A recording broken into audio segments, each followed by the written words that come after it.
मग आता काय करायचं? तोच तर विचार करतेय, काही सुचत नाहीये. पण मग खूप विचार केल्यावर असं वाटलं, निशीच्या सोबत कोणाला तरी पाठवलं तर? हा, काव्याला पाठवूया? नाही, नको बाई, काव्याना ती अभ्यासात बुडालेली असते, लक्षात देणार नाही तिच्याकडे. नमा, नको नको, धांदरट आहे ती. उद्या तिथे भांडल्या ना तर आपली लाज जायची.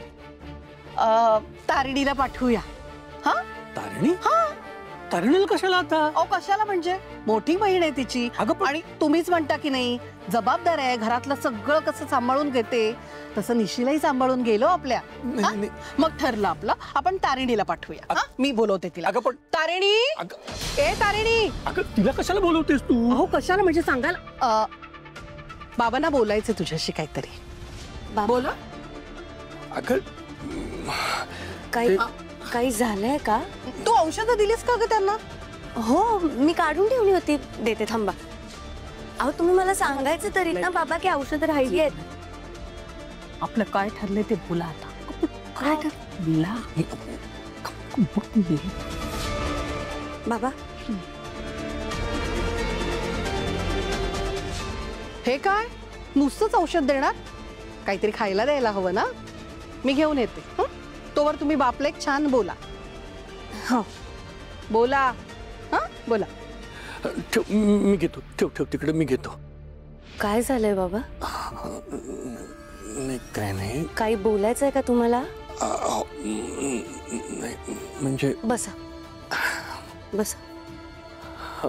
सांगा काय झालंय. म्हणजे तुझ्याशी कसं बोलायचं ना तेच मला कळत नाहीये.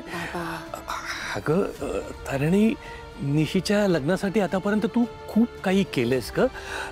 पण म्हणजे तुझ्याकडे आता आणखी एक काम आहे. अहो तुम्ही सांगा ना, काय काम आहे? नाही कसं आहे ना, अगं त्या खांडेकरांनी ना आपल्या निशीला 2 दिवसांसाठी राहायला बोलवलंय. आता लग्नाआधी मुलीला नवऱ्या घरी पाठवणं तसं ते मला पटलेलंच नाहीये. मलाही पटलेलं नाहीये. म्हणूनच मी म्हणतो की तू तिच्या सोबत गेलीस ना तर फार बरं पडेल. मी? हो, म्हणजे कसं आहे ना, अगं तिला एकटीला पाठवायला मला बरोबर वाटत नाहीये ना. म्हणजे तू गेलीस ना तर अगं 2च दिवसांचा प्रश्न आहे ग. म्हणजे तुला बघ जमलं तर. बाबा अहो मी कशी जाऊ तिकडे? एकतर मी खांडेकरांकडे जायला नाही का म्हणते हे तुम्हाला माहितीये. त्यांच्या मनात आधीच माझ्याबद्दल राग आहे. माझ्यामुळे उगाच निशीला त्रास नको व्हायला. तेच म्हणतो मी, निशीला त्रास होऊ नये म्हणून तू तिच्या बरोबर जा.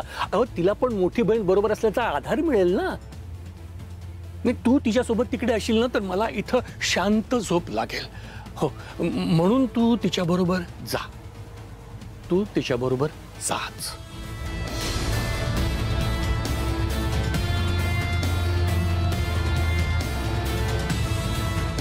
ठीक आहे, ही गोळी घ्या. हो घेतो.